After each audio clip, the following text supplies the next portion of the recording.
in the relationship of us coming up, she was never my mother. I just knew that that woman was my mother, but she was never my mother, you know? So what is it going to take? You said you're on the fence with this Mother's Day. Even when you just was talking about it, you was like, it's no, you know how the news, tells you in the morning, we have some really big information, but you got to wait until. Yeah. On the next episode, right.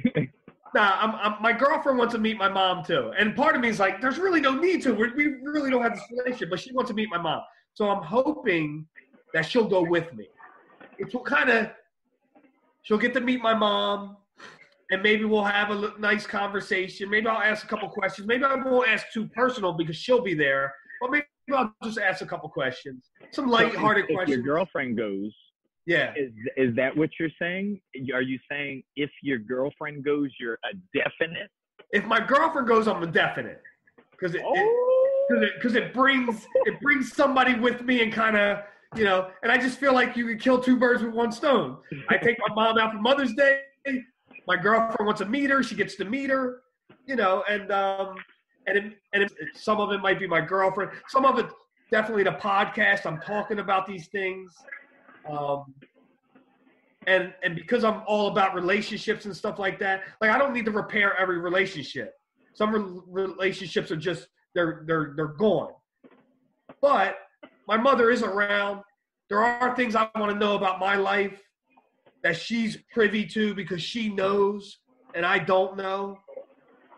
You know, it'll better help me understand. I don't know the relationship she had. I don't know the relationship she had with my dad. I don't actually know if it was a. Okay, so let's tie this all up so we can get out of here. But I also have a one last question for you. After, if you don't ask it, you could die or like if you. What was that you said? Oh, I was saying what Louis Anderson had said. Talking about your parents, his one bit of advice as I was listening to his podcast was like, ask the questions now while they're still alive. And that was a general statement. Just ask the questions now if you have questions. Ask the conversation that this whole experience that you're having with your oldest daughter right now that we spoke about. Yeah. If you were to die prior to those conversations, there's no guarantee that Jason would have those conversations. Her mom would, because you already said her mom is doing that. But she may not have had a man. If you were to die, using your same quote that you just said from Louis, she could have missed that from a man in her life, whether she likes it or not. So and like you said, we're not condemning anyone of your parenting style. If you have the dictatorship, you say, no, you're not going to date him until you're out of this house, blah, blah, blah.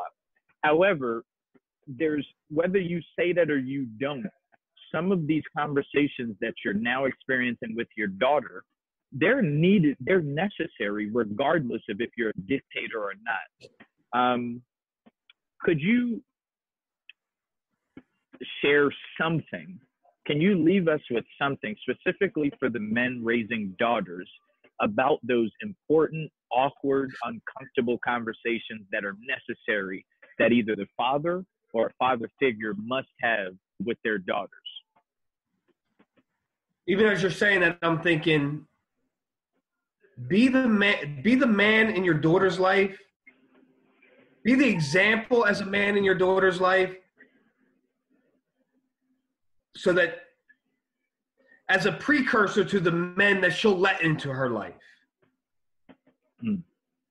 If you're a dictator, if you're hard and you're a dictator, she may very well end up with a man like that. Cook for me, clean for me.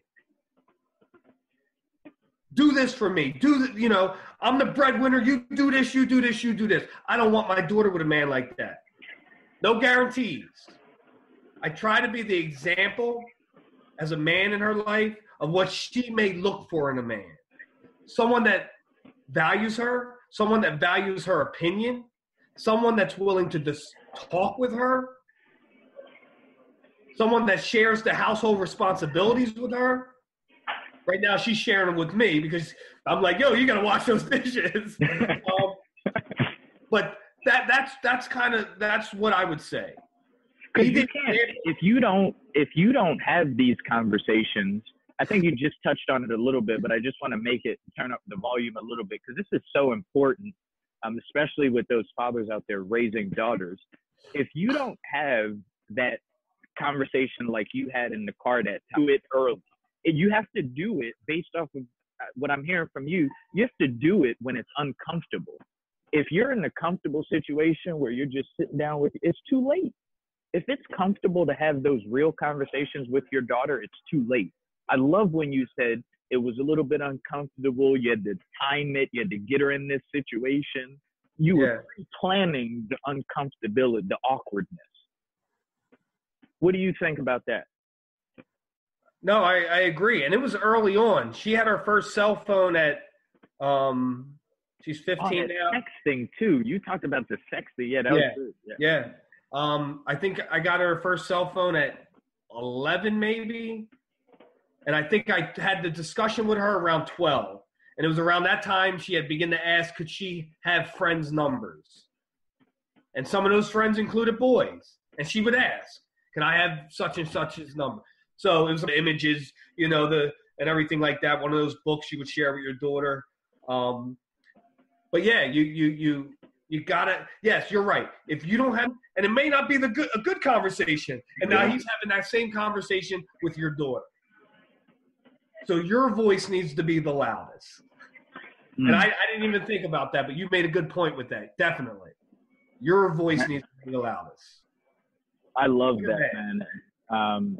I love the sexting. I don't think about that because